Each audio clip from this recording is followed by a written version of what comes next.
Hello, hello, good afternoon. Yes, students, can you listen me? Can you hear me? Hello, class 12 biology students.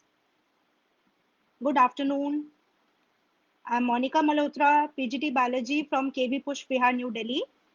I'm here for the second session of chapter 6, Molecular Basis of Inheritance, which is in your syllabus of class 12.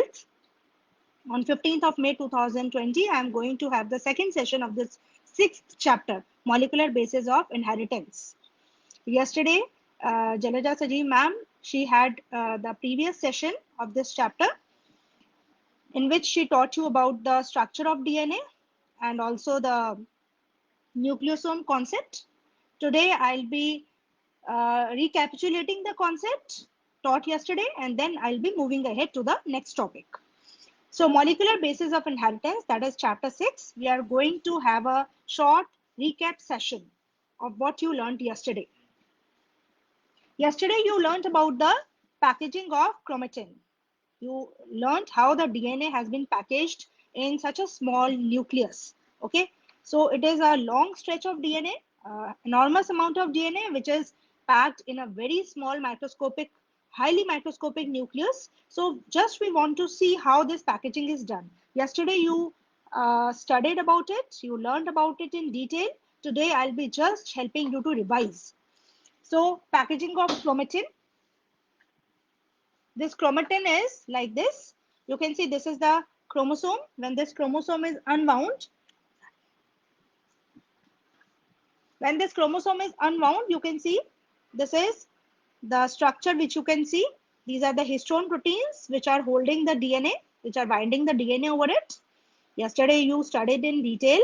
These are the 8 units which form the octamer of the nucleosome core, and the DNA is wound around them to form the beaded structure. So this is the beaded structure. These are beads on a string. String is what? String is the DNA, and beads are the histone proteins, right? Okay, तो इसके बाद ये सब आपने कल पढ़ा. इसको just अब क्विकली हम रिवाइज करेंगे, उसके बाद मैं इसके ऊपर बेस्ड आपसे क्वेश्चंस पूछूंगी. देखिए ये न्यूक्लियोसोम यूनिट्स है, आप देख रहे हैं, ठीक है. ये बीच का ये डीएनए है, लिंकर डीएनए, आपने कल पढ़ा इसके बारे में. और इसको जब हम और एक्सटेंड करके देखें, इसको और खोल दें, क्रोमोसोम को खोला तो क्रोमेटिन फाइबर मिले, क्रोमेटिन फाइबर का ऑर्गेनाइजेशन देखा तो न्यूक्लियोसोम की फॉर्म में ऑर्गेनाइज था क्रोमेटिन. न्यूक्लियोसोम उसको पैक करने में क्रोमेटिन की हेल्प कर रहा था, ठीक है. और ये देखिए, जब इसको और हमने अनवाइंड किया, इसको पूरी तरह से ओपन कर दिया, then you see the double helix of DNA. So this is how the double helical DNA is packaged in, and it is very compactly set in this chromosome, right? कल आपने ये भी पढ़ा था, मैंने सुना कल का लेक्चर भी, कल मैम ने आपको पढ़ाया था ये कि क्रोमेटिन जो है उसकी पैकेजिंग बहुत ही हायर लेवल पे होती है with the help of some additional set of proteins, and these proteins are called non-histone chromosomal proteins, NHC. The non-histone chromosomal proteins, they help in compactly binding and packaging the chromatin, and it compacts the chromatin in the form of chromosome. Okay, so this you all know. Nucleosome का मतलब क्या है? Beads on string structure. String DNA का है और वो histone protein के beads के ऊपर बाइंड हुआ है, बंधा हुआ है, ठीक है, राउंड हुआ है. ओके, अब इसको थोड़ा सा और आपने कल ये भी पढ़ा, ये आपका एनसीईआरटी का स्ट्रक्चर है, ये दिया हुआ है न्यूक्लियोसोम का स्ट्रक्चर. इसमें देखिए पूरा राउंड बॉल क्या है? It is the core of histone protein, ठीक है. ये हिस्टोन का कोर है, हिस्टोन ऑक्टोमर है ये, ठीक है. 4 यूनिट्स हैं हिस्टोन प्रोटीन्स के, इनके बारे में भी कल आपने पढ़ा था. और डीएनए का जो ये थ्रेड है, ये हिस्टोन प्रोटीन्स के ऊपर राउंड फॉर्म में ये बाइंड हुआ है. How many turns of DNA on a single nucleosome? एक न्यूक्लियोसोम का जो ऑक्टोमर का कोर है, उसके ऊपर डीएनए का thread almost slightly less than 2 turns में बाइंड हुआ है, ठीक है.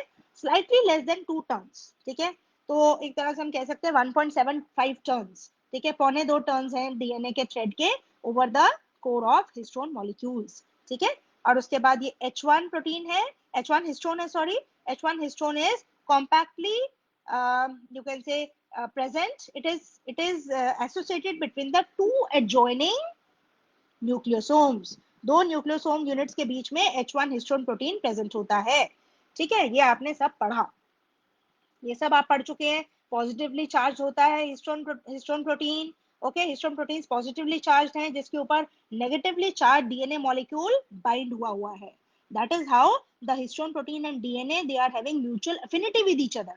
ठीक है, इनकी अफिनिटी इसीलिए है क्योंकि डीएनए तो नेगेटिवली चार्ज है और हिस्टोन पॉजिटिवली चार्ज प्रोटीन है। ठीक है, तो इसीलिए ये म्यूचुअली अट्रैक्टेड है, they compactly bind with each other. Okay, आपको ये भी बताया गया था कि हिस्टोन प्रोटीन का जो बेसिक नेचर है, it is because of the two amino acids, highly basic amino acids which are lysine and arginine. This is a very important question. Histones are rich in basic amino acids, lysine and arginine, and which contributes to the basic nature of histone proteins. ठीक है, चलिए, और जो DNA है उसका negative nature किसकी वजह से है? वो उसके फॉस्फेट ग्रुप की वजह से है। ठीक है, ये सब आप कल पढ़ चुके हैं। This is only for a revision. ये भी आपने कल पढ़ा। ये डीएनए का धागा देखो, डीएनए का thread, double helical strand of DNA, it is bound over the histone octamer. This is the core of histone molecules. ठीक है, और अगर अब इस कोर को हम डिटेल में देखें जो आपकी एनसीईआरटी में नहीं दिया हुआ है, एक्स्ट्रा है आपके लिए इंफॉर्मेशन, तो ये देखिए, कल मैम ने आपको बताया था H2A, H2B, H3 and H4, ये चारों टाइप के हिस्टोन प्रोटीन्स के दो दो मॉलिक्यूल्स प्रेजेंट होते हैं ऑक्टेमर में। H3 के दो मॉलिक्यूल्स, ठीक है, H4 के दो, H2A के दो, H2B के दो, that makes 4 units. Okay, and that these 4 units they make histone octamer. Octa means 8 units of histone proteins, 2 units of H2A, 2 units of H2B, 2 units of H3, 2 units of H4. That makes the octamer, core of the histone molecules. Okay, ये nucleosome का core बनाते हैं। और ये H1 is additional, sorry, this H1 histone protein is additional which links between the two adjoining nucleosomes. Okay, तो ये DNA helix इसके ऊपर बाउंड है, ये डीएनए लिंकर है, यानी कि एक न्यूक्लियोसोम के ऊपर पौने दो टर्न करके ये डीएनए का धागा आगे निकल जाता है, उसके बाद दूसरे न्यूक्लियोसोम के ऊपर बाइंड होता है। तो दो न्यूक्लियोसोम्स के बीच का ये जो डीएनए है, ये लिंकर डीएनए कहलाता है।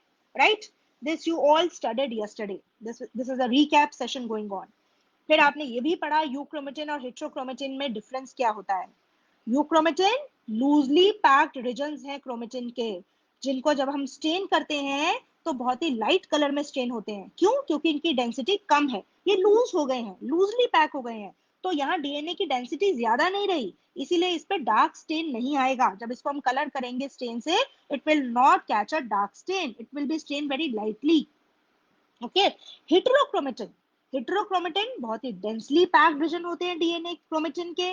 राइट, क्रोमेटिन किसका बना हुआ है? डीएनए का, है ना? तो डेंसली पैक्ड रीजन क्रोमेटिन के जो है वो हेटेरोक्रोमेटिन कहलाते हैं। क्योंकि डेंस है ये, इसीलिए ये डार्क स्टेन एक्वायर करते हैं जब इनको स्टेन किया जाता है।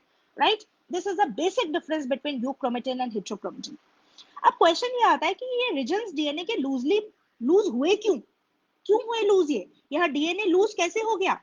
इसलिए हो गया क्योंकि यहाँ डीएनए को अपने आप को क्या करना था? पहले रेप्लिकेट और फिर ट्रांसक्राइब करना था। डीएनए से आरएनए बनेगा, ठीक है, डीएनए की इंफॉर्मेशन के हिसाब से यहाँ पर आरएनए का स्ट्रैंड बनेगा। दैट इज व्हाई उसको डीएनए के जो न्यूक्लियोटाइड्स है उनको उनको रीड किया जा सके, they should be readable. For that the DNA has to be loosely packed, the DNA has to become loose so that their nitrogenous bases can be read by the enzymes. So जहां भी loose pack हो जाता है DNA, आप समझ जाइए कि वहां ट्रांसक्रिप्शन हो रही है, ट्रांसक्रिप्शन होने वाली है। So these loosely packed regions of DNA of the chromatin, they have loosely packed DNA because that is a transcriptionally active chromatin. यहाँ डीएनए का ट्रांसक्रिप्शन होने जा रहा है। ठीक है, transcription means the DNA on the basis of the information of DNA the RNA strand is getting manufactured. Right, heterochromatin बहुत ही डेंसली पैक्ड है क्योंकि ये सोया हुआ क्रोमेटिन है, इट इज रेस्टिंग क्रोमेटिन, कोई एक्टिविटी नहीं कर रहा है, इनएक्टिव है अभी, ये ट्रांसक्रिप्शनली इनएक्टिव है। ठीक है, क्योंकि इनएक्टिव है, बहुत ही डेंस है, बहुत ही क्लोजली पैक्ड है, यहाँ नाइट्रोजनस बेसिस डीएनए के एक्सपोज नहीं हुए हैं क्योंकि अभी उनको ट्रांसक्रिप्शन नहीं करना है। ठीक है, तो यही डिफरेंस होता है यूक्रोमेटिन और हेटेरोक्रोमेटिन में। Okay, So after this all you studied yesterday. ठीक है, अब मैं सोच रही हूँ कि मैंने आपको इसको रिकैपिचुलेट भी करा दिया है, रिवाइज भी करा दिया है, तो अब आपसे कुछ क्वेश्चन पूछे जाएं इसके बेस पे। सबसे पहले एक रिकैप सेशन ले लेते हैं। पहला क्वेश्चन बहुत ही इजी क्वेश्चन है, चार आराम से आंसर कर लेंगे आप। First question is histone proteins are rich in basic amino acid residues dash and dash. कौन से दो बेसिक अमीनो एसिड रेजिड्यूज होते हैं हिस्टोन प्रोटीन में? वही जो भी आपको समझाए, जिसके बेस पर, जिसकी वजह से हिस्टोन प्रोटीन्स बहुत ही बेसिक नेचर के होते हैं। कौन से दो अमीनो एसिड प्रेजेंट होते हैं? Yes yes yes yes, these are lysine and arginine. So histone proteins are rich in basic amino acids।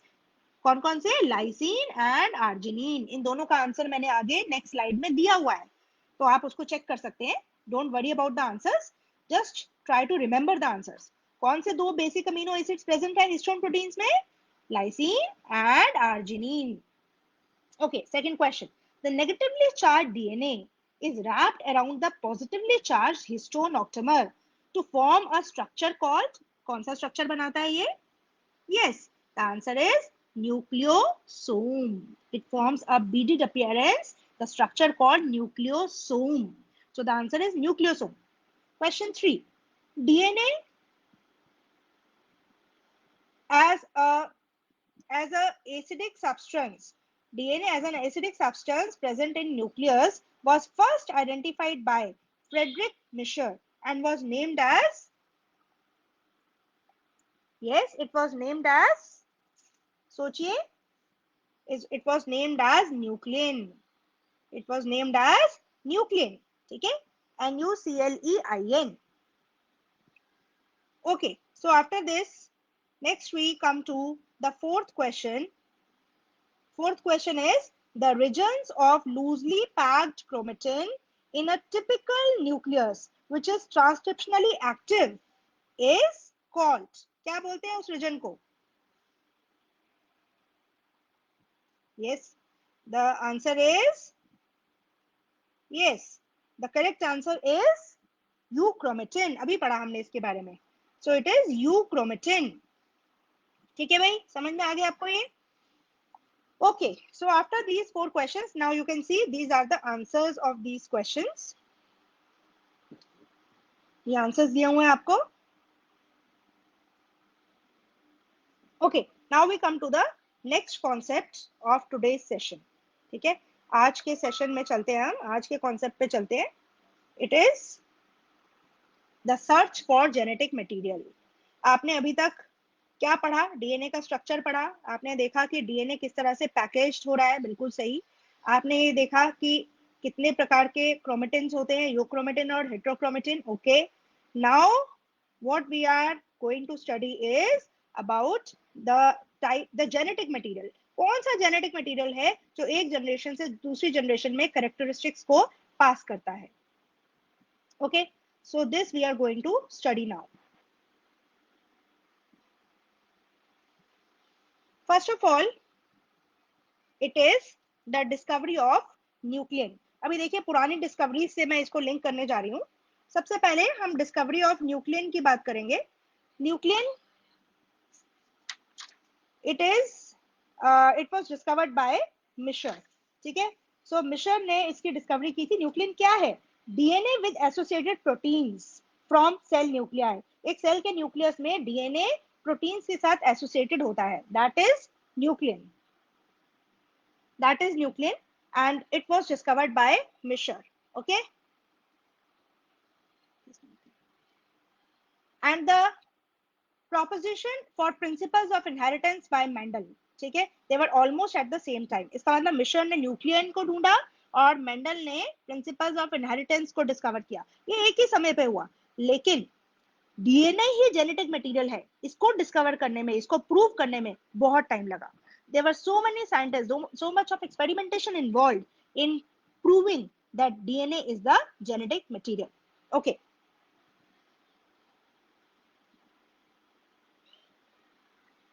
So it is the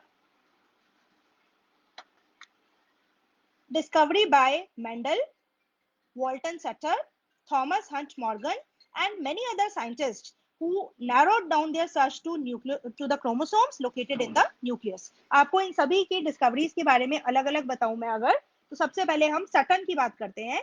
Walter Sutton की बात हो रही है. वॉल्टर सटन क्या किया था इन्होंने?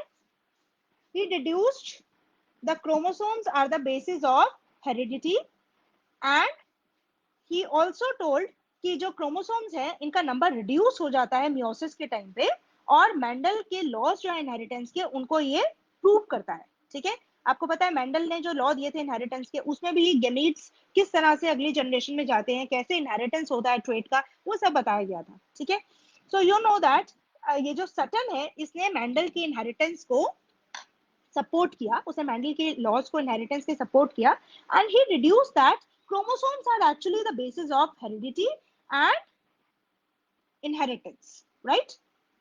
सटन ने बाद में बोवेरी के साथ मिलकर क्रोमोसोमल थ्योरी ऑफ इनहेरिटेंस दिया था. Chromosomal theory of inheritance that you know. Okay, now next is Morgan. Morgan ने क्या किया? Morgan is an American zoologist.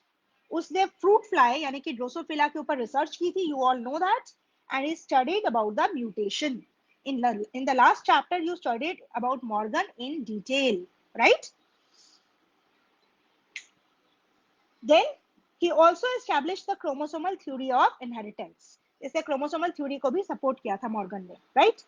Friedrich Miescher के बारे में मैं ऑलरेडी बता चुकी हूँ आपको. इसने न्यूक्लियन को आइसोलेट किया था. न्यूक्लियन मतलब क्या? डीएनए जो कि प्रोटीन्स के साथ न्यूक्लियस के अंदर एसोसिएटेड होता है. ठीक है, he was the first one to identify that DNA is a distinct molecule. DNA एक अलग से मॉलिक्यूल है, इसका अपना इंपॉर्टेंस है सेल के मेटाबॉलिज्म में. इसको सबसे पहले किसने डिस्कवर किया? मिशर ने डिस्कवर किया, right?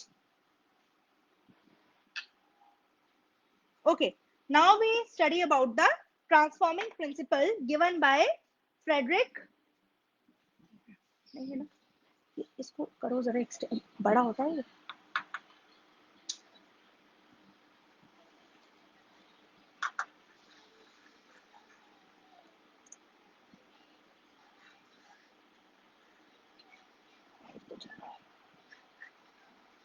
Okay, so there was some technical issue. I was trying to correct it. Now we are going to study about the transforming principle given by Frederick Griffiths. Okay, so transforming principle given by Frederick Griffiths. Griffith का बहुत ही famous experiment है.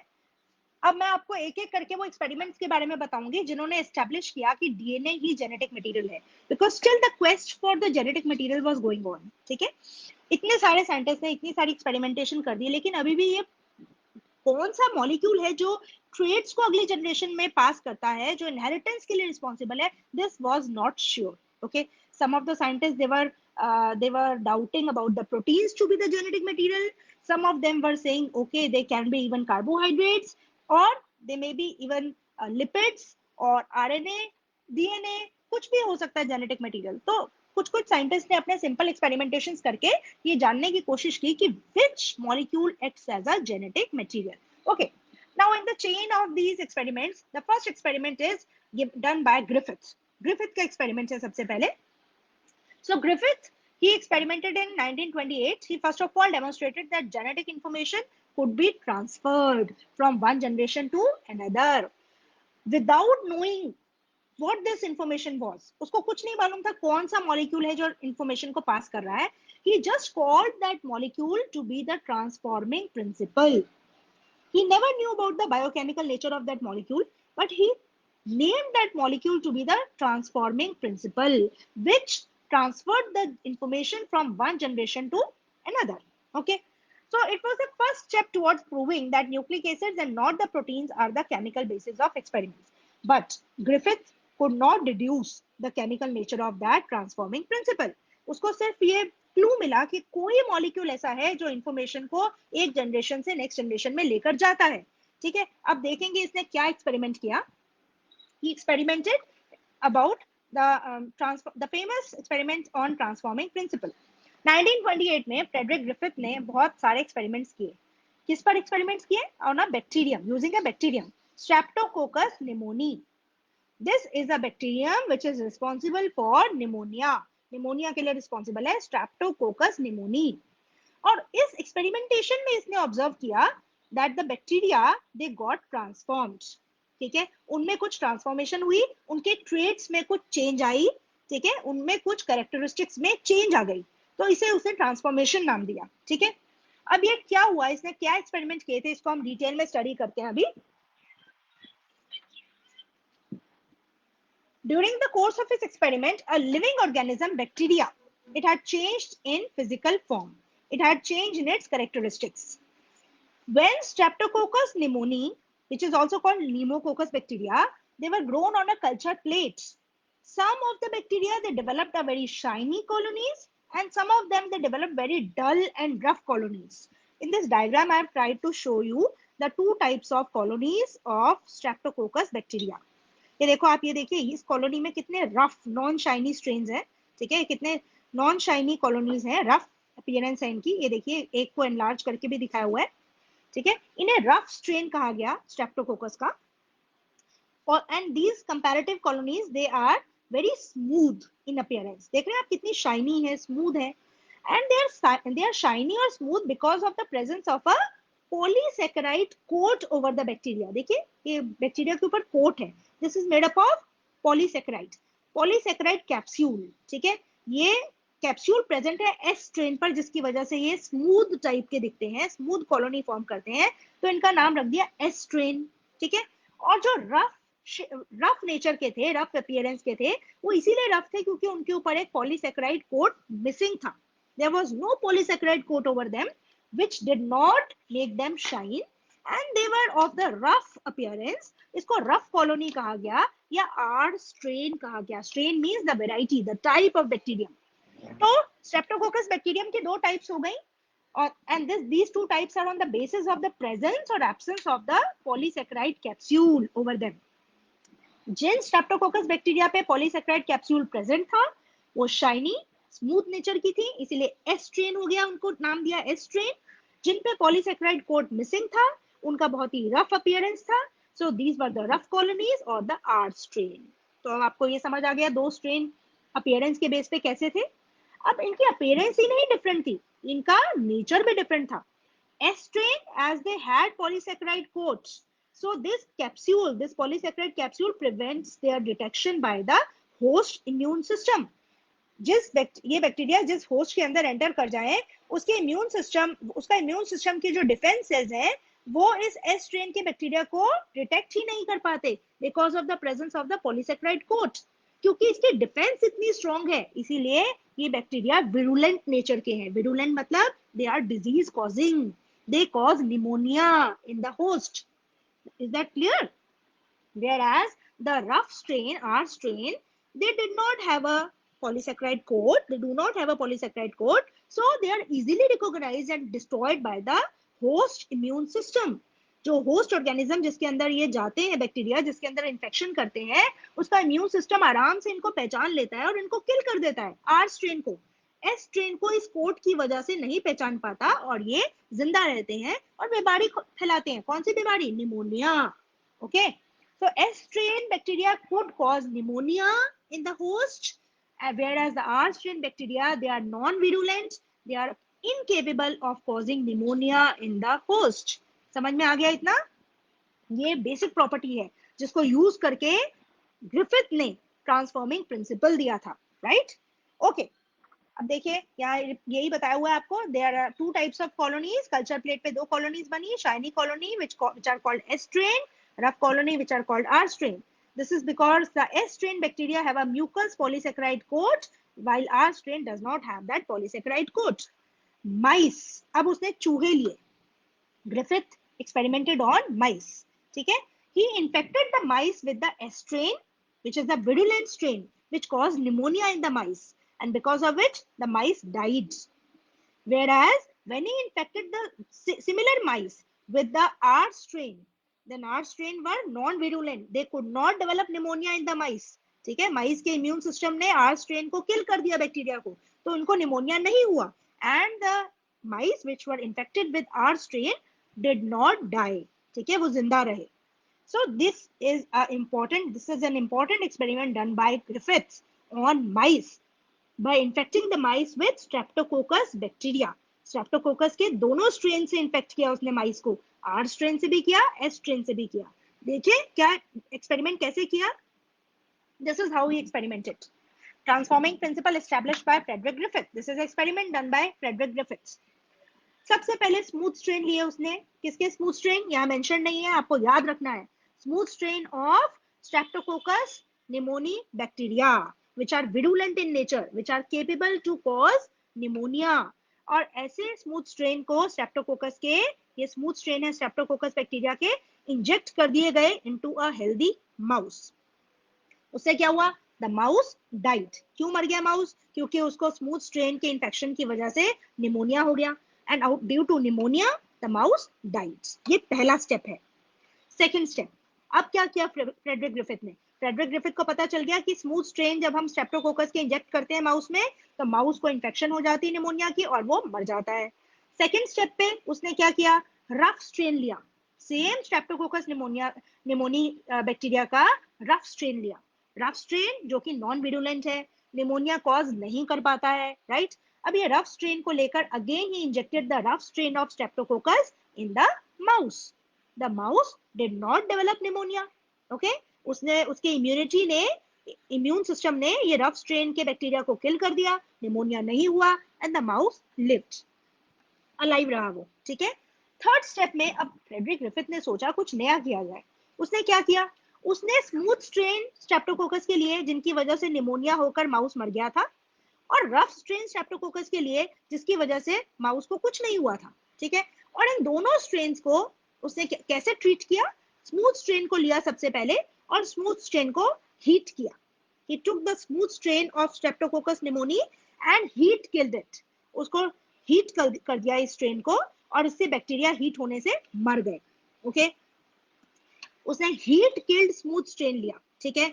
Smooth strain of Streptococcus pneumoniae bacteria, he just killed the bacteria by heating them. ये देखो heat होने से ये इसके cells damage हो गए हैं, रिग्रेस हो गए हैं, ठीक है। तो ये शेप रिप्रेजेंट करती है heat killed smooth strain of Streptococcus pneumoniae bacteria, ठीक है। और हीट किल करके अब उसने इंजेक्ट किया माउस में। अब वो हीट से किल हो चुके थे स्ट्रेन, तो अपनी विरुलेंट प्रॉपर्टी को लूज कर चुके थे, उनका पॉलीसेकेराइड कोट जो है वो डैमेज हो गया था, और उसकी वजह से निमोनिया नहीं कॉज कर पाए वो एस स्ट्रेन के heat killed bacteria, and the mouse remained alive. मरा नहीं माउस, वो अलाइव रहा, ठीक है। तो थर्ड स्टेप में क्या किया ग्रिफिथ ने, यही विरुलेंट एस स्ट्रेन को हीट से किल कर दिया और अब माउस में इंजेक्ट किया। इंजेक्ट होने के बाद माउस को कोई फर्क नहीं पड़ा, वो जिंदा रहा, राइट, उसको निमोनिया नहीं हुआ। अब उसने कुछ नया काम किया, चौथे स्टेप में बहुत ही डिफरेंट सा काम किया। ये हीट किल्ड एस स्ट्रेन और रफ स्ट्रेन, ये दोनों ने ही माउस को मारा नहीं था, ये दोनों ने ही माउस में निमोनिया कॉज नहीं किया था। अब उसने फोर्थ स्टेप में किया, इन दोनों को आपस में मिक्स कर दिया, इन दोनों को मिक्स करके इंजेक्ट कर दिया माउस के अंदर।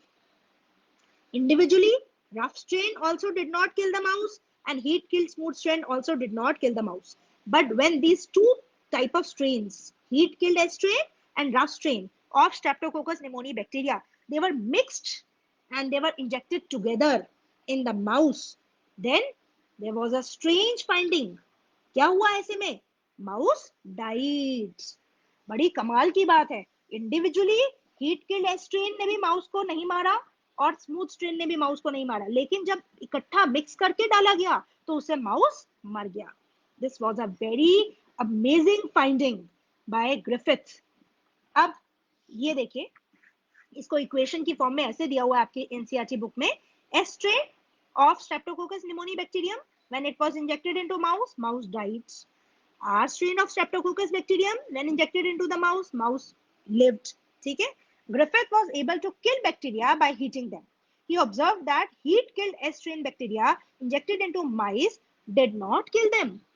When he injected S strain heat killed bacteria of Streptococcus into mouse, the mouse lived. यही तो देखा था हमने पिछले डायग्राम में, इसमें भी यही देखा था हमने सब, ठीक है। हीट किल बैक्टीरिया को माउस में डाला तो माउस जिंदा रहा, नहीं मरा। चौथे स्टेप में क्या किया, S strain which was heat killed and R strain which was live, when both were mixed and they were injected into the mouse died. Strangely, the mouse died. Okay. अब उसने क्या कंक्लूड किया, उसने ये conclude किया इस finding से कि यहाँ जब आर स्ट्रेन जो कि जिंदा था और एस स्ट्रेन जो कि हीट किल हो गया था, उनको आपस में मिक्स किया गया, तो हीट किल्ड एस स्ट्रेन में से कोई फैक्टर आर स्ट्रेन में ट्रांसफर हो गया। ठीक है, एस स्ट्रेन का कोई फैक्टर आर स्ट्रेन में ट्रांसफर हो गया, जिसने आर स्ट्रेन की प्रॉपर्टी को चेंज कर दिया, जिसने रफ स्ट्रेप्टोकोकस बैक्टीरिया की प्रॉपर्टीज को चेंज कर दिया, और रफ स्ट्रेप्टोकोकस बैक्टीरिया किसमें ट्रांसफॉर्म हो गया, इसके ऊपर एक पॉलीसेकेराइड कोट बन गया, ये एस स्ट्रेन में ट्रांसफॉर्म हो गया, ये विरुलेंट स्ट्रेन में ट्रांसफॉर्म हो गया, जिसकी वजह से माउस में निमोनिया पैदा हो गया, निमोनिया हो गया, निमोनिया की इन्फेक्शन हो गई और माउस मर गया। So in a way, S strain transferred some transforming principle into the R strain. R strain transform हो गया, transform मतलब उसकी प्रॉपर्टी में चेंज आ गई, और वो चेंज किस वजह से आई, because of a factor which was transferred from heat killed S strain to R strain. देखो क्या डिड्यूस किया फ्रेडरिक ग्रिफिथ ने, he concluded that R strain bacteria had somehow been transformed. transform हो जाना मतलब चेंज हो जाना by the heat killed S strain bacteria. Heat killed S strain और आर स्ट्रेन बैक्टीरिया को जब हमने एक ही सिरिंज में मिक्स किया, तो हीट किल्ड एस स्ट्रेन में से कोई फैक्टर निकल के आर स्ट्रेन में चला गया, जिससे आर स्ट्रेन बैक्टीरिया ट्रांसफॉर्म हो गया। ट्रांसफॉर्म होने की वजह से वो विरुलेंट नेचर का हो गया, उसने पॉलीसेकेराइड कोट डेवलप कर लिया, और ग्रिफिथ ने आर स्ट्रेन बैक्टीरिया में सॉरी जो माउस की ब्लड में से क्या पाया, उसने विरुलेंट एस स्ट्रेन पाया।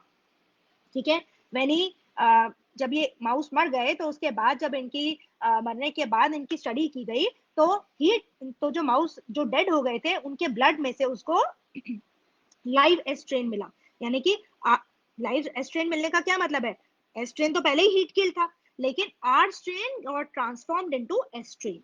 ठीक है, आर स्ट्रेन ही एस्ट्रेन में ट्रांसफॉर्म हो गया, आर स्ट्रेन ने अपने आसपास एक पॉलीसेकेराइड कोट डेवलप कर लिया। तो ये कैसे डेवलप कर लिया, इसकी इंफॉर्मेशन कहाँ से मिली आर स्ट्रेन को, कैसे आर स्ट्रेन ट्रांसफॉर्म हुआ, it was because of some factor that transferred from the heat killed R S strain into the R strain. ठीक है, so some transforming principle transferred from the heat killed S strain had enabled the R strain to synthesize a smooth polysaccharide coat around it and become virulent, become disease causing, because of which the pneumonia was caused in the rat and the mouse died. Okay, mouse में pneumonia हो गया और वो मर गया। So this was transforming principle. जो भी molecule heat kill S strain से आर स्ट्रेन में ट्रांसफर हुआ, जिसने आर स्ट्रेन को भी एस स्ट्रेन में बदल दिया, उसे उस मॉलिक्यूल को पहचानता नहीं था ग्रिफिथ, उसको नहीं जान पाया वो कौन सा बायोकेमिकल सब्सटेंस है, कौन सा मॉलिक्यूल है। उसने उस मॉलिक्यूल को नाम दिया ट्रांसफॉर्मिंग प्रिंसिपल, जिसने आर स्ट्रेन को ट्रांसफॉर्म कर दिया, उसको विरुलेंट बना दिया। Okay, this must be due to the transfer of the genetic material. उसने बोला ये जरूर कोई जेनेटिक मटेरियल है जो हीट किल्ड एस स्ट्रेन से आर स्ट्रेन में गया, और आर स्ट्रेन की प्रॉपर्टीज को जिसने चेंज कर दिया, लेकिन उसका biochemical nature it was not defined by Griffith, it was not clear in his experiments, and Griffith could never know that which genetic material was it. ठीक है, तो ये उसने एक ब्रेक थ्रू कर दिया था, उसने ये पता लगा लिया था कि कोई ऐसा मॉलिक्यूल है जो ट्रांसफॉर्मेशन के लिए जिम्मेदार है, लेकिन वो मॉलिक्यूल कौन सा है ये ग्रिफिथ नहीं जान पाया। अब ग्रिफिथ का एक्सपेरिमेंट एक बहुत इंपॉर्टेंट एक लैंडमार्क बन चुका था साइंटिस्ट के लिए, एक बहुत बड़ा एक क्लू बन चुका था, जिसको आगे और बहुत सारे साइंटिस्ट ने एक्सपेरिमेंटेशन करके ट्रेस किया, right. So in the sequence of the experiments we come to the next experiment, very important, which was a continuation to this experiment done by Frederick Griffith. Frederick Griffith के experiment का ही continuation था। वो किया किसने, Oswald Avery, Colin MacLeod and Maclyn McCarty. इसे Avery, MacLeod and McCarty का famous experiment माना जाता है, जो ट्रांसफॉर्मिंग प्रिंसिपल को जिसने रीडिफाइन किया। ठीक है, so this is the biochemical characterization of transforming principle by Oswald Avery, MacLeod and McCarthy.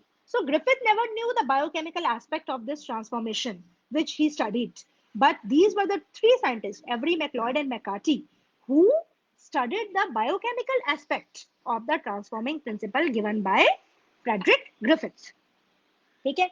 ये एवरी मैक्लॉयड और मैकार्टी के एक्सपेरिमेंटेशन से पहले किसी को नहीं मालूम था जेनेटिक मटेरियल कौन सा है, and most of the scientist they had this notion, वो गेस कर रहे थे कि it could be some protein, genetic material was thought to be some protein, okay. Protein के ऊपर पूरा शक था कि प्रोटीन ही वो जेनेटिक मटेरियल होगा जो ट्रांसफॉर्मेशन के लिए केपेबल है, right.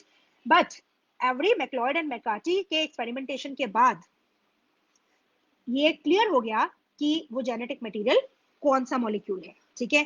So how this simple experimentation they did, we are going to study now. They worked, these three scientists, they worked to determine the biochemical nature of transforming principle given by Griffiths. इसके लिए उन्होंने क्या किया, इसके लिए उन्होंने biochemicals को purify किया, ठीक है।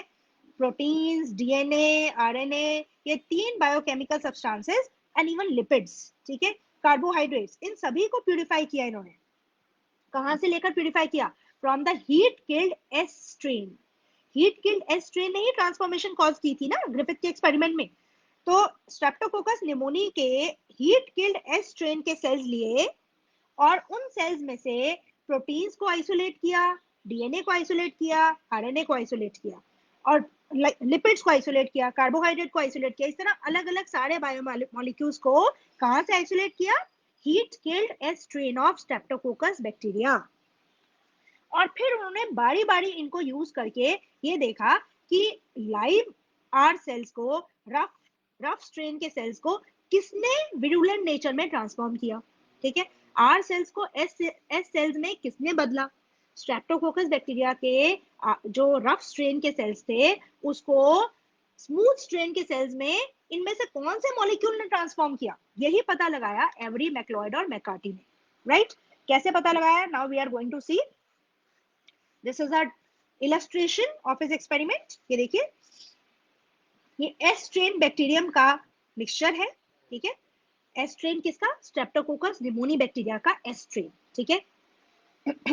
इसमें से उसने सारे बायोमोलिक्यूल्स को सेपरेट किया, ठीक है। ये देखो यहाँ से ये मिक्सचर को उसने पहले टेस्ट ट्यूब्स में लिया, देखिए मिक्सचर का कलेक्शन है, यही एस स्ट्रेन के मिक्सचर को उसने अलग अलग टेस्ट ट्यूब में लिया, ठीक है। पहली टेस्ट ट्यूब में उसने एक एंजाइम ऐड किया, डीएनएज। डीएनएज एंजाइम क्या करता है? डीएनए मॉलिक्यूल को डाइजेस्ट कर देता है, ठीक है। तो अब इस टेस्ट ट्यूब में जब डीएनए ऐड किया गया तो इस टेस्ट ट्यूब में डीएनए डाइजेस्ट हो गया, क्या बचा? कौन कौन से बायोमोलिक्यूल रह गए?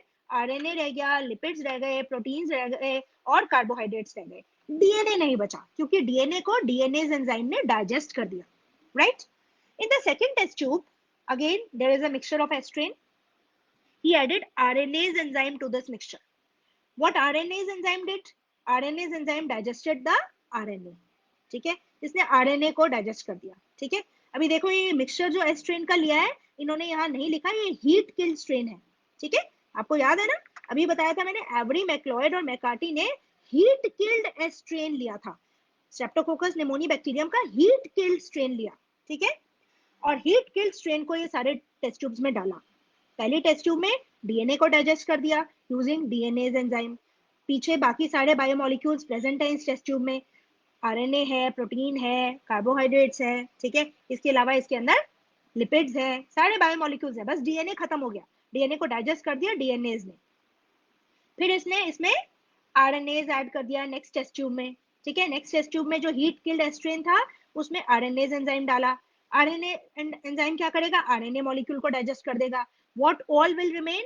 The proteins, the carbohydrates, the lipids and DNA. They will remain in the test tube, only the RNA will get digested.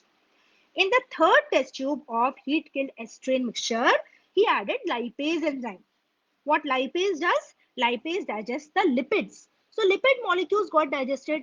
What all remained in this test tube were DNA, RNA, carbohydrates and proteins, right? In the fourth test tube, he added protease enzyme. What protease did?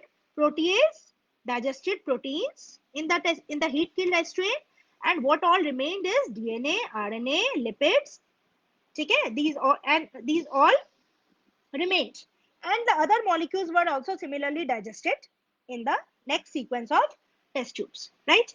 So we are just concentrating upon these four molecules because the you can say the suspicion to be the genetic material was only on these four molecules: DNA, RNA, lipids and proteins. ठीक है, तो अब देखें इसमें सबसे पहले ये जो टेस्ट ट्यूब है इसके अंदर डीएनए नहीं है, क्योंकि डीएनए इस हीट किल्ड एस स्ट्रेन से डाइजेस्ट हो चुका है। अब इस हीट किल्ड एस स्ट्रेन में जिसमें डीएनए मिसिंग है, ओके, अब इसमें क्या कर दिया उसने, आर स्ट्रेन को ऐड कर दिया। हीट किल्ड एस स्ट्रेन जिसमें डीएनए डाइजेस्ट हो चुका है उसमें आर स्ट्रेन को ऐड कर दिया। आर स्ट्रेन को ऐड करने के बाद अब उसने माउस के अंदर इंजेक्ट किया। याद रहे, अब इसमें माउस में जो हीट किल्ड एस स्ट्रेन और आर स्ट्रेन गया है उसमें हीट किल्ड एस स्ट्रेन का सारा कुछ है, बस डीएनए नहीं है। डीएनए नहीं है हीट किल्ड एस स्ट्रेन में, बाकी सारे मॉलिक्यूल्स हैं। ठीक है, अब ऐसे में जब उसने उसको माउस में इंजेक्ट किया तो देखिए क्या हुआ, mouse did not die, the mouse remained alive. समझ गए, इसमें माउस अलाइव रहा, यानी कि माउस में ट्रांसफॉर्मेशन नहीं हुई। यहाँ पे जो आर स्ट्रेन है इसमें ट्रांसफॉर्मेशन नहीं हुई and the mouse did not die. ठीक है, चलिए अभी हम कंक्लूजन पे नहीं जाएंगे, अब हम नेक्स्ट एक्सपेरिमेंट देखेंगे। नेक्स्ट में क्या किया उसने, ये हीट किल्ड एस स्ट्रेन लिया था, उसमें आरएनए मॉलिक्यूल नहीं है, बस बाकी सारे मॉलिक्यूल्स हैं। उसमें जब उसने ऐसे हीट किल्ड एस स्ट्रेन में जिसमें आरएनए मिसिंग है, जब रफ स्ट्रेन को ऐड किया, रफ स्ट्रेन के सेल्स को ऐड किया और माउस में इंजेक्ट किया, तो माउस जो है मर गया, द माउस डाइड। इससे क्या पता चला कि इस हीट किल्ड एस स्ट्रेन ने आर स्ट्रेन को ट्रांसफॉर्म कर दिया। इसमें ट्रांसफॉर्मिंग प्रिंसिपल प्रेजेंट है, उसने आर स्ट्रेन को ट्रांसफॉर्म कर दिया, आर स्ट्रेन को विरुलेंट बना दिया, निमोनिया हुआ माउस को इंजेक्शन के बाद और माउस निमोनिया से मर गया। पहले केस में आर स्ट्रेन ट्रांसफॉर्म ही नहीं हो पाया। क्यों नहीं हो पाया, क्योंकि हीट किल्ड एस स्ट्रेन में डीएनए मिसिंग था। ठीक है, डीएनए ही तो ट्रांसफॉर्मेशन करता है। ठीक है, तो डीएनए क्योंकि मिसिंग था, बाकी सब मॉलिक्यूल्स प्रेजेंट थे, आर स्ट्रेन को जब मिक्स किया गया ऐसे एस स्ट्रेन में जिसमें डीएनए मिसिंग है, तो mouse did not die of pneumonia because R strain could not get transformed. Transforming principle he missing था इसमें। ट्रांसफॉर्मिंग प्रिंसिपल क्या है, डीएनए, डीएनए मिसिंग है इसमें, डीएनए तो डाइजेस्ट कर दिया डीएनए एंजाइम ने, तो डीएनए के एब्सेंस में आर स्ट्रेन ट्रांसफॉर्म ही नहीं हो पाए, विरुलेंट नेचर ही नहीं गेन कर पाए, निमोनिया हुआ ही नहीं माउस को और माउस जिंदा रहा। यहाँ सेकेंड स्टेप में माउस मर गया, क्योंकि ट्रांसफॉर्मिंग प्रिंसिपल यानी कि डीएनए तो प्रेजेंट है इस टेस्ट ट्यूब के अंदर, यहाँ से सिर्फ आरएनए खत्म हुआ है। थर्ड टेस्ट ट्यूब में लिपिड डाइजेस्ट हुए हैं, डीएनए तो अभी भी प्रेजेंट है इसमें, तो डीएनए को जैसे ही इस एस स्ट्रेन को आर स्ट्रेन में मिक्स किया गया, तो आर स्ट्रेन में ये डीएनए जो ट्रांसफॉर्मिंग प्रिंसिपल है इसने ट्रांसफॉर्मेशन कर दी। ट्रांसफॉर्मिंग प्रिंसिपल किसको कहा जा रहा है, डीएनए को कहा जा रहा है, तो डीएनए इसमें मौजूद है, इसीलिए आर स्ट्रेन जो है वो ट्रांसफॉर्म हो गया, विरुलेंट नेचर का बन गया। जब माउस में इंजेक्ट किया गया, the mouse developed pneumonia and died. In the next test tube proteins have got digested, DNA is still there, है ना, डीएनए तो है इसमें, तो डीएनए क्योंकि ट्रांसफॉर्मेशन कॉज करता है, ऐसे हीट किल्ड एस स्ट्रेन को जिसमें डीएनए प्रेजेंट है, आरएनए से मिक्स किया गया जब, तो डीएनए की प्रेजेंस की वजह से आरएनए ट्रांसफॉर्म हो गया, सॉरी ये आर स्ट्रेन ट्रांसफॉर्म हो गया। आर स्ट्रेन ट्रांसफॉर्म होने की वजह से R strain polysaccharide code develop कर लिया इसने, विरुलेंट नेचर का हो गया। इसको जब डीएनए में इंजेक्ट किया, रैट में इंजेक्ट किया गया, then the rat developed pneumonia and it died. ठीक है, तो अब ये सारी एक्सपेरिमेंटेशन से हमें क्या पता चला, रैट ने हमेशा निमोनिया डेवलप किया, हमेशा आर स्ट्रेन जो है विरुलेंट नेचर में ट्रांसफॉर्म हो गया। सिर्फ कब नहीं हुआ, सिर्फ तभी नहीं हुआ जब हीट किल्ड एस स्ट्रेन में डीएनए नहीं था। जब हमने हीट किल्ड एस स्ट्रेन को डीएनए एंजाइम यूज करके उसके डीएनए को डाइजेस्ट कर दिया, डीएनए क्योंकि ट्रांसफॉर्मेशन के लिए जिम्मेदार है, जब डीएनए ही नहीं रहा तो are strain bacteria S strain से मिक्स होने के बाद भी ट्रांसफॉर्म नहीं हो पाए, इनमें पॉलीसेकेराइड कोड डेवलप नहीं हो पाया, ये विरुलेंट नहीं बन पाए, ये निमोनिया कॉज नहीं कर पाए।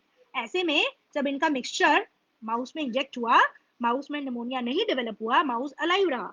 इससे पता चलता है कि DNA is the transforming principal. Griffith का वो ट्रांसफॉर्मिंग मॉलिक्यूल, ट्रांसफॉर्मिंग प्रिंसिपल जो आर स्ट्रेन को जिसने एस स्ट्रेन में बदल दिया था, वो और कोई नहीं है, वो डीएनए है।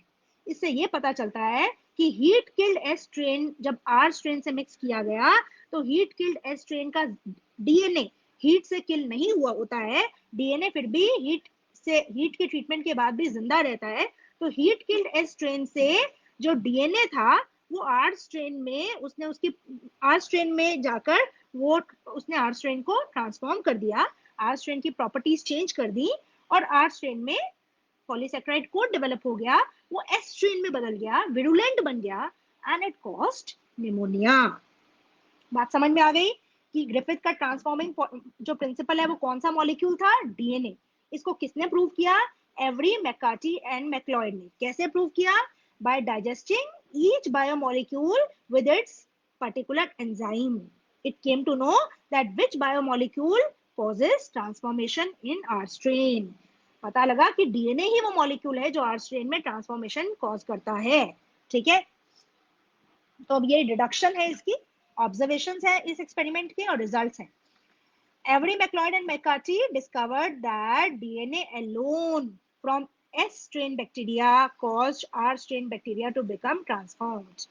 डीएनए मॉलिक्यूल ही जब heat killed S strain bacteria से आर स्ट्रेन बैक्टीरिया में गया तो उसने आर स्ट्रेन बैक्टीरिया को ट्रांसफॉर्म कर दिया, उसके नेचर को विरुलेंट बना दिया, उसमें पॉलीसेक्राइड कोड डेवलप करा दिया, क्योंकि एक जीन एस स्ट्रेन बैक्टीरिया का डीएनए आर स्ट्रेन में जाने से पॉलीसेक्राइड कोड बनाने वाली जीन आर स्ट्रेन में चली गई और वो उस जीन ने अपने आप को एक्सप्रेस कर दिया आर स्ट्रेन के जीनोम में और उसकी वजह से पॉलीसेक्राइड कोड वहां डेवलप हो गया और आर स्ट्रेन एस स्ट्रेन में ट्रांसफॉर्म हो गया, बदल गया और विरुलेंट नेचर का हो गया और उसने निमोनिया कॉज कर दिया।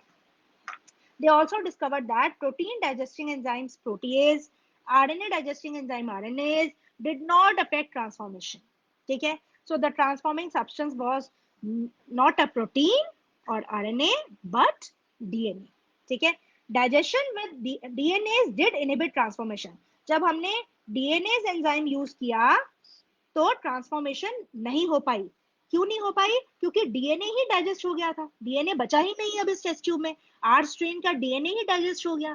तो अब डीएनए जब डाइजेस्ट हो गया, डीएनए ही ट्रांसफॉर्मेशन के लिए जिम्मेदार था, तो अब आर स्ट्रेन एस स्ट्रेन में बदल ही नहीं पाया, उसमें ट्रांसफॉर्मेशन ही नहीं हो पाई and it remained non virulent, it did not cause pneumonia and the mouse did not die।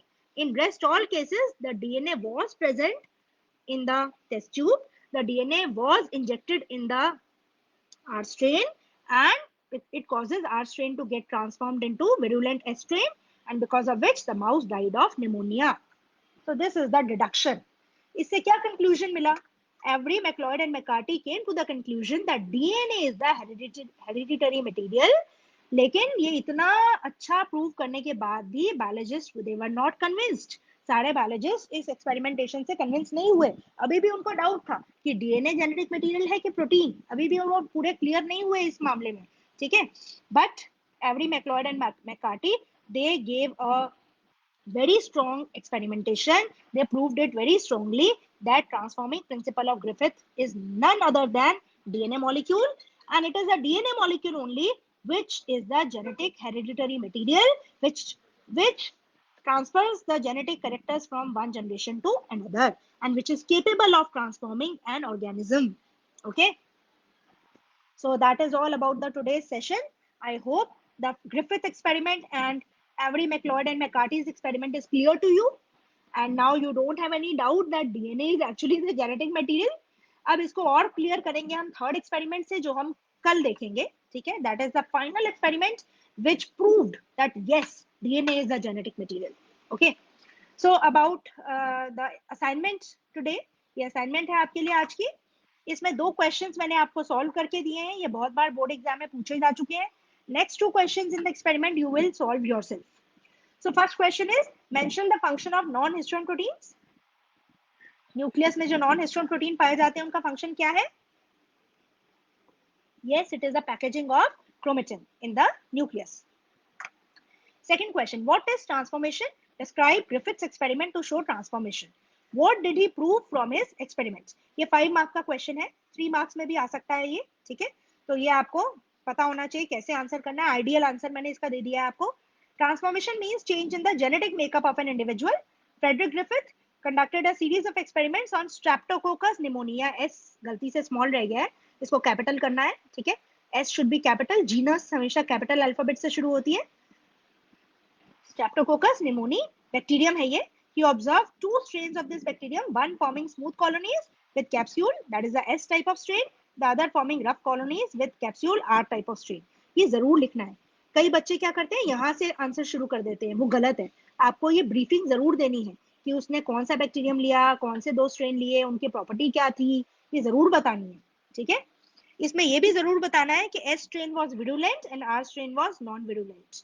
ठीक है. ये बताए बिना काम नहीं चलेगा, यहाँ ये लिखा हुआ नहीं है. ठीक है. ये जरूर लिखना है कि एस स्ट्रेन जो है विरुलेंट नेचर का है, आर स्ट्रेन नॉन विरुलेंट. ये मैंने अपने नोट्स जो दिए हैं स्लाइड में उसमें लिखा हुआ है, ये लाइन यहाँ जरूर ऐड करनी है. When live S-type strains, S-type cells of Streptococcus, they are injected into the mice, they produce pneumonia and mouse dies. When live S cells are infected into the mouse, then the disease was not produced and the disease did not appear and the mouse did not die.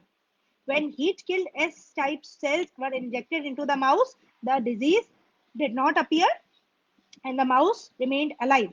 When heat killed S strains, S-type cells, they were mixed with live R cells, then the mouse died because of pneumonia. Okay? He concluded that R strain bacteria had somehow been transformed by heat killed S strain bacteria, which made the R strain virulent. Okay? And here the transformation principle converted the R strain bacteria into S strain. ठीक है, ये आपको जरूर बताना है. Transforming principle का नाम and में जरूर देना है. Now the next two questions. Third question, the length of DNA in a eukaryotic cell is 2.2 m. How such a huge DNA can be packaged in a nucleus of my this question is wrong. Okay, you should do it like this. The length of DNA in a eukaryotic cell is very huge. How such a huge DNA can be packaged in a nucleus of very small dimension? Okay, this is a typed question. Okay, fourth question is, how did Oswald Avery, Colin McLeod, and Macklin McCarthy prove that DNA is the genetic material? So here you have to explain their experiment in steps, right? So that's all for the today's session. Study the topic well. The two experiments you should be very clear. These are often asked in the board exam, and complete the assignments in your copy.